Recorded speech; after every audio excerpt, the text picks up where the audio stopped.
ব্রিটেনের রানী এলিজাবেথ বা প্রিন্সেস ডায়ানা, জেমস বন্ডের প্রথম নায়ক Sean Connery, US secretary of state Henry Kissinger, গায়ক এলটন জন বা ফিল কলিন্সের মতো সেলিব্রিটিদের আকাশপথে সবচেয়ে পছন্দের তালিকায় চলে আসে কনকর্ড বিমান।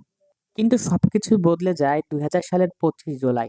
প্যারিস দ্য চার্লস গল এয়ারপোর্টে নিউ ইয়র্কগামী কনকর্ড বিমান টেক অফের প্রস্তুতি নিচ্ছিল। কিন্তু এর কিছুক্ষণ আগেই একই রানওয়েতে অবতরণ করে কন্টিনেন্টাল এয়ারলাইন্সের DC-10। এই বিমানের ইঞ্জিন থেকে অনাকাঙ্ক্ষিতভাবে খুলে পড়ে 17 ইঞ্চির একটি টাইটেনিয়াম ধাতুর স্ট্রিপ। সেই মেটাল স্ট্রিপটি রানওয়ে দিয়ে প্রায় 330 কিলোমিটার প্রতি ঘন্টা বেগে ছুটে যাওয়া কনকর্ডের টায়ারের সাথে আঘাত করে। সাথে সাথেই টায়ারটি বিস্ফোরিত হয়। ছিন্নভিন্ন রাবারের টুকরোগুলো গুলির মতো উড়ে ডানায় আঘাত করে। এক টুকরো রাবার আঘাত করে ফুয়েল ট্যাঙ্কে। কয়েক সেকেন্ডের মধ্যে আগুন ধরে যায় বিমানটিতে এবং 2 মিনিটের কম সময়ে বিমানটি শহরের একটি হোটেলে বিধ্বস্ত হয়। মারা যায় বিমানে থাকা 100 জন যাত্রী, 9 জন ক্রু এবং মাটিতে থাকা 4 জন। 2 মিনিটেরও কম সময়ে মানুষের স্বপ্নের প্রতীক কনকর্ড বিমান আগুনে ঘেরা ধ্বংসস্তূপে পরিণত হয়।